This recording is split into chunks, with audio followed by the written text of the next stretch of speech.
बंधु माने आजिर एही भिडियोटी मेष राशि व्यक्ति विशेष मानक पई बहुत गुरुत्वपूर्ण अटे। कारण आजिर एही भिडियो रे आमे माने जानिबा मेष राशि पई एही अक्टोबर 2024 टी किपरि रहिबो। मेष राशिर मासिक राशिफल उपरे आलोचना करिबा। मेष राशि पई अक्टोबर मासटी किपरि रहिबो। मेष राशिर व्यक्ति विशेष मानकर स्वास्थ्य, शिक्षा, प्रेम, वैवाहिक जीवन, भाग्य, क्यारियर एवं व्यापार वाणिज्यर स्थिति किपरि रहिबो एही अक्टोबर 2024 रे से विषय विस्तार रूप से जानिबा। नवग्रहंकर स्थिति मध्य देखिबा। नवग्रह केउं प्रकार फल देबारे सक्षम हेबे, नवग्रह केउं सबु शुभ फल एवं केउं सबु अशुभ फल प्रदान करिबे। एहा सहित वीडियो शेष रे अशुभत्व प्रदान करुथिबा ग्रह मानक पई किछि विशेष प्रतिकार विषय मध्य जानिबा। तो बंधु मैंने से भिडियोटी को स्किप न करी शेष पर्यंत निश्चय देखंतु एवं आपणकर जदि मेष राशि होइथाय तेबे भिडियोटी को लाइक करी चैनल टी को सब्सक्राइब कर दियंतु एवं कमेंट बॉक्स रे जय श्री जगन्नाथ जय मां लक्ष्मी निश्चय लिखंतु। तो बंधु मैंने आसंतु आरंभ करिबा आजिर एही कार्यक्रमटी को जहाँकि जन्म राशि एवं चंद्र राशि उपरे आधारित अटे। तेबे सर्वप्रथमे आसंतु जानिबा एही अक्टोबर 2024 रे मेष राशि पई नवग्रहंकर स्थिति किपरि रहिबो। तो बंधु माने आमर जो राशि चक्र अछि राशि चक्रर 12 गोटी राशि मध्यरु प्रथम राशि हेउछि मेष राशि एवं मेष राशि राष्ट्राधिपति हेउछंती मंगल एवं मंगल आपणकर तृतीय भावरे विराजमान अछंती। आपणकर द्वितीय भावरे विराजमान अछंती देवगुरु बृहस्पति। आपणकर षष्ठ भावरे विराजमान अछंती बुध, सूर्य एवं केतु।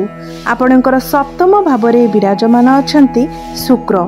आपणकर एकादश भावरे विराजमान अछंती शनि एवं द्वादश भावरे विराजमान अछंती राहु। तो बंधु माने सर्वप्रथमे आसंतु जानि नेबा आपणकर स्वास्थ्य किपरि रहिबो एही अक्टोबर 2024 रे। तो बंधु माने कुंडलीर प्रथम भावटी होइथाय आपणकर स्वास्थ्यर भाव, आपणकर इम्यूनिटी सिस्टमर भाव एवं आपणकर प्रथम भावर अधिपति मंगल आपणकर तृतीय भावरे विराजमान अछंती। बंधु माने 20 अक्टोबर को मंगल आपणकर चतुर्थ भाव को चलन करिवे, केंद्र को आसिबे, मात्र मंगल सेठारे निचस्थ हेबे। तो 20 अक्टोबर पूर्वरु आपण निज स्वास्थ्यर विशेष ध्यान रखंतु। कारण जेतेबेले भी आपणकर राशिर अधिपति 6, 8, 12 एवं तृतीय भावरे चलन करिथांती सेतेबेले आपणकर इम्यूनिटी सिस्टम वीक हो जाय थाए। आपणकर स्वास्थ्य रे अनेक समस्या देखा देई थाए। तो आपण थक्का अनुभव करिथांती एवं बहुत अधिक ट्रावेल करी मध्य सेथिपाई आपण थक्कापण अनुभव करिथांती। आपणकर मन रे अशांति देखा देई थाए। आपणकर माइंड डाइवर्ट होई थाए। कोनोसी कथा को नै कि आपण ओभर थिंकिंग करिथांती जहा फल रे आपणकर मानसिक चिंता बढ़ी पारे। 20 अक्टोबर पूर्वरु आपण छोट मोट जगह को अधिक यात्रा करि पारंती जहा फल रे आपणको थक्कापण अनुभव होई पारे एवं मुंड विधा भली समस्या मध्य देखा देई पारे। मात्र 20 अक्टोबर परे आपणकर स्वास्थ्य रे सामान्य सुधार आसीबो। 20 अक्टोबर परे आपणकर स्वास्थ्य रे सामान्य सुधार आसीबो। तो एही मासरे आपण निजर स्वास्थ्य प्रति विशेष ध्यान रखंतु। एबे जानिबा आपणकर शिक्षा क्षेत्र किपरि रहिबो एही अक्टोबर 2024 रे। तो बंधु माने कुंडलीर पंचम भावटी होइथाय आपणकर शिक्षार भाव। तो आसंतु जानिबा विद्यार्थी मानक पई किपरि रहिबो एही अक्टोबर 2024 एवं आपणको पंचम भावर अधिपति हेउछंती सूर्य एवं सूर्य आपणकर षष्ठ भावरे विराजमान अछंती। तो बंधु माने मु आपणको प्रथमरु कहि सारिछि जे षष्ठ गृहटी को कुंडली रे भलो बोली माना जाय न थाए। तो सूर्य आपणकर षष्ठ गृह रे दुर्बल अवस्था रे अछंती। एहार माने हेउछि जे आपणकर मन एही समय अस्थिर रहि पारे। आपणकर माइंड डाइवर्ट होई पारे। आपणकर मन पाठ पढ़ारे लागि न पारे। मास आरंभरु 16 अक्टोबर पर्यंत आपणकर माइंड डाइवर्ट होई पारे। आपण अन्य मनस्क होई पारंती। आपणकर पाठ पढ़ारे किछि समस्या देखा देई पारे। आपणकर मन पाठ पढ़ारु छाड़ी अन्य आड़े लागि पारे। सेथिपाई आपण 16 अक्टोबर पर्यंत निजर मन को नियंत्रण रे रखंतु, निजको स्टेबल रखंतु। आपण किपरि पाठ पढ़ारे अधिक समय दे पारिबे सेथिपाई निजको चेष्टा करंतु। आपण निजर मन को एकाग्र करंतु, एकाग्र चित्त होई पाठ पढ़िबा पई चेष्टा करंतु। 16 अक्टोबर पूर्वरु आपण आपणकर पाठ पढ़ारे कोनोसी भी बड़ डिसीजन नियंतु नाही, कारण भविष्यत रे आपणक पई समस्या उपजि पारे। जेतेबेले 17 अक्टोबर को सूर्य आपणकर सप्तम भाव को चलन करिवे, केंद्र को चलन करिवे, सेतेबेले आपणकर पाठ पढ़ार स्थिति बहुत भल रहिबो। आपण एही समय निजर पाठ पढ़ा को नेकी किछि भी डिसीजन नै पारिबे, सेथिरे आपणको सफलता मिलिबो। पाठ पढ़ारे एही समय आपण बहुत अधिक उन्नति करिवे एवं एही समय जदि आपणकर कोनोसी एग्जाम अछि तो सेथिरे मध्ये आपण निश्चित रूप रे सक्सेस हेबे। आपण आपणकर उच्च शिक्षा करिबा पई बाहर को जाई पारंती, कोनोसी नूतन स्थान रे आपण एडमिशन नै पारंती। तो सबु दृष्टि देखा गले 17 अक्टोबर परे आपणकर पाठ पढ़ार स्थिति बहुत भल अछि, कारण सूर्य आपणकर सप्तम भाव को चलन करिवे। एबे आसंतु जानिबा आपणकर प्रेम जीवन किपरि रहिबो एई अक्टोबर 2024 रे। तो बंधु माने कुंडलीर पंचम भावटी होइथाय आपणकर शिक्षार भाव, से बळी पंचम भावटी होइथाय मध्ये आपणकर प्रेम जीवनर भाव, आपणक संतानर भाव एवं आपणकर पंचम भावर अधिपति हेउछंती सूर्य, जे कि आपणकर षष्ठ भाव रे 17 अक्टोबर पर्यंत विराजमान रहिबे। तो 17 अक्टोबर पर्यंत सूर्य आपणकर षष्ठ भाव रे रहिबे, से पर्यंत आपण निज प्रेम जीवन उपरे विशेष ध्यान दियंतु। आपणकर पार्टनर स्वास्थ्य रे किछिटा समस्या देखा दे पारे। आपण दुई जनक मध्यरे एही समय मनांतर मतांतर होई पारे। आपणक मध्यरे एही समय तालमेल ठीक रहिबो नाही। आपणक भितरे एही समय मिसअंडरस्टैंडिंग मिसकम्युनिकेशन होई पारे। छोट छोट कथा को नेकी आपणक भितरे कली झगड़ा होई पारे। आपणकर पार्टनर बिना कारण रे मध्य आपणक उपरे क्रोध करि पारंती, तांको भितरे चिड़चिड़ा स्वभाव देखा देबो।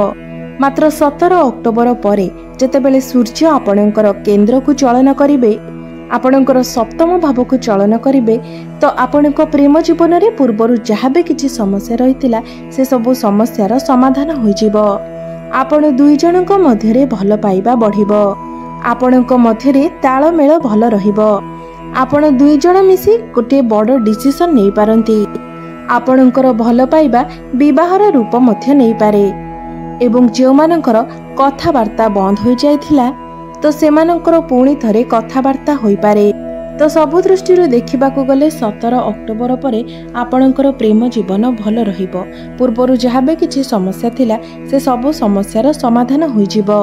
एबे आसंतु जानिबा आपणकर वैवाहिक जीवन किपरि रहिबो एही अक्टोबर 2024 रे।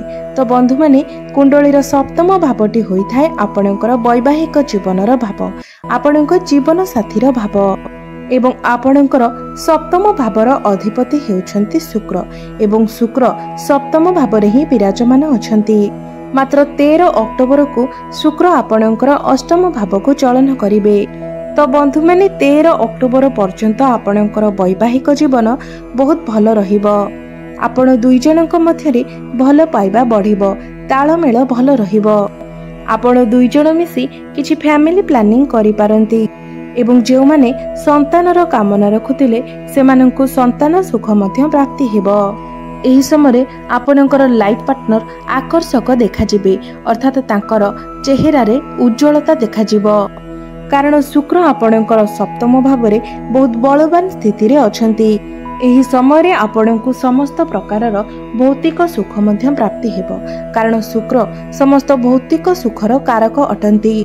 मात्र 13 अक्टोबर को शुक्र जेतेबेले आपणकर अष्टम भाव को चलन करिवे सेतेबेले आपणकर वैवाहिक जीवन रे किछिटा समस्या देखा देबो। आपणकर लाइफ पार्टनर स्वास्थ्य रे किछिटा समस्या देखा देई पारे। तो एथिप्रति आपण टिके ध्यान देबे। आपणक मध्यरे हठात किना किछि कଳି झगड़ा मध्य होई पारे। एही समय रे आपणकर मिसअंडरस्टैंडिंग मिसकम्युनिकेशन होई पारे, आपणक मध्यरे तालमेल ठीक न रही पारे। तो एथिप्रति आपण विशेष ध्यान देबे। एबे आसंतु जानिबा सबुठारु गुरुत्वपूर्ण विषयवस्तु आपणकर भाग्य क्यारियर एवं व्यापार वाणिज्यर स्थिति किपरि रहिबो एही अक्टोबर 2024 रे। तो बंधु माने आपणक कुंडलीर नवम भावटी होइथाय आपणकर भाग्यर भाव एवं दशम भावटी होइथाय आपणकर क्यारियर भाव एवं आपणक नवम भावर अधिपति हेउछन्ति देवगुरु बृहस्पति जे कि आपणकर द्वितीय भावरे विराजमान अछन्ति। तो बंधु माने आपणकर द्वितीय भावरे गुरुंकर स्थिति बहुत भल रहुछि। मात्र गुरु आपणकर षष्ठ एवं अष्टम भाव को दृष्टि देउछन्ति जहा फलरे आपणकर भाग्य तो भल रहिबो मात्र प्रत्येक कार्य विलंब देखा देबो अर्थात 2 दिनर कार्य आपणकर 5 दिन 7 दिन मध्य लागि पारे। कार्य समस्या आसिले मध्य सेही कार्य आपणकर निश्चित भावरे संपूर्ण हेबो। आपण जदि कठिन परिश्रम करिवे तो भाग्य निश्चित रूप से आपणकर साथ देबो। जदि आपण किछि बड़ कार्य करिबा पई चाहुचंती किंबा कोनोसी बड़ इन्वेस्टमेंट करिबा पई चाहुचंती किंबा कोनोसी शुभ मांगलिक कार्यर आयोजन करिबा पई चाहुचंती तेबे 17 अक्टोबर परे करंतु समय आपणक पई शुभ रहिबो।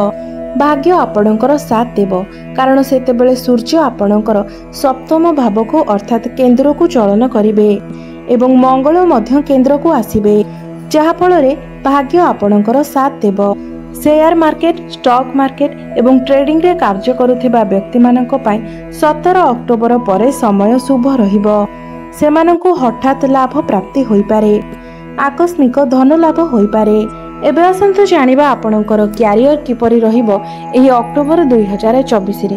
तो बंधु माने कुंडलीर दशम भावटी होइथाय आपणकर क्यारियर भाव आपणकर कार्य क्षेत्रर भाव एवं आपणकर दशम भावर अधिपति हेउछन्ति शनि एवं शनि आपणकर एकादश भावरे विराजमान अछन्ति निजर स्वगृह रे विराजमान अछन्ति। तो बंधु माने एठारे शनिदेव भल स्थिति रे तो अछन्ति मात्र 14 नवेम्बर पर्यंत शनि बक्री अवस्था रे अछन्ति। तो आपणकर काम कार्य रे टिके मन न लागि पारे एवं केबे केबे आपण बहुत अधिक भाबी पारंती कोनोसी कथा को नै कि ओभर थिंकिंग करि पारंती आपणकर लाभ को नै कि इनकम को नै ग्रोथ को नै आपण बहुत अधिक चिंता करि पारंती। आपण एमिति भाबी पारंती जे मोर जेतिकी इनकम हेबा कथा ताहा हेउ नाही कर्म अनुसारे मते फल प्राप्ति हेउ नाही। एही समय आपणकर मन को एही परि भावना आसी पारे एही परि आशंका आसी पारे एवं आपणक भितरे टिके आलस्य भाव मध्य देखा देई पारे। काम कार्य रे आपणकर मन लागि न पारे आपणको काम कार्य रे सफलता तो मिलिबो मात्र टिके विलंब रे मिलिबो। एही समय आपणक भितरे टिके जिद्दीपन देखा देई पारे। तो आपण आलस्य को त्याग करी निजर काम कार्य रे अधिक मनोनिवेश करबा पई चेष्टा करंतु। आपण जेते अधिक परिश्रम करिवे आपणको सेते अधिक सफलता प्राप्ति हेबो कारण शनिदेव एठारे बक्री अवस्था रे अछंती। एबे आसंतु जानिबा आपणकर व्यापार वाणिज्यर स्थिति किपरि रहिबो एही अक्टोबर 2024 रे। तो बंधु माने कुंडलीर सप्तम भावटी होइथाय आपणकर व्यापार वाणिज्यर भाव एवं आपणकर सप्तम भावर अधिपति हेउछन्ति शुक्र जे कि सप्तम भावरे ही विराजमान अछन्ति बहुत बलवान स्थिति रे मध्य अछन्ति एवं शुक्र हेउछन्ति धनर कारक ग्रह। तो एही मासरे आपणकर व्यापार वाणिज्य बहुत भल अछि आपणकर डेली इनकम रे वृद्धि आसीबो फाइनेंशियल ग्रोथ हेबो आपणकर बैंक बैलेंस बढ़िबो आपण कोनोसी नूतन बिजनेस करिबा पाए मध्य चिंता करि पारंती जे मानकर भी स्टेशनरी मॉडलिंग ब्यूटी पार्लर एही सब क्षेत्र रे अछंती तो आपणको निश्चित भाबरे सफलता प्राप्ति हेबो। मात्र 13 अक्टोबर परे आपणकर व्यापार वाणिज्य रे टिके समस्या देखा देई पारे आपणकर बिजनेस रे लॉस होई पारे आकस्मिक क्षति मध्य होई पारे। तो एथि प्रति आपण टिके ध्यान देबे कारण शुक्र आपणकर अष्टम भाव को चलन करिवे। एबे आसंतु जानिबा किछि विशेष प्रतिकार विषय रे जो प्रतिकार गुड़िक करबा द्वारा एही मासरे आसुथिबा समस्त अशुभत्व गुड़िक आपणकर खंडन हेबो एवं आपणको शुभत्व प्राप्ति हेबो। तो एही मासरे आपण प्रत्येक दिन शनिंकर बीज मंत्रर जप अवश्य करंतु। शनिंकर बीज मंत्र हेउछि ओम प्रांग प्रिंग प्रोंग सह शनिश्चराय नमः। एही मंत्र को आपण प्रत्येक दिन 108 थर जप करंतु। प्रत्येक दिन संध्या समय आपण हनुमान चालीसार पाठ करंतु एवं प्रत्येक दिन आपण उदित सूर्य को तंबा पात्र रे जलार्घ्य अर्पण करंतु एवं नाली रंगर गाय को आपण सबुज चारा खाइबाकू दियंतु। आपणको शुभ फल प्राप्ति हेबो, आपणकर भाग्य रे उन्नति आसीबो। तो बंधु माने आपणकर जीवन मंगलमय हेउ, एहा ही ईश्वरक निकट रे मोर प्रार्थना। धन्यवाद।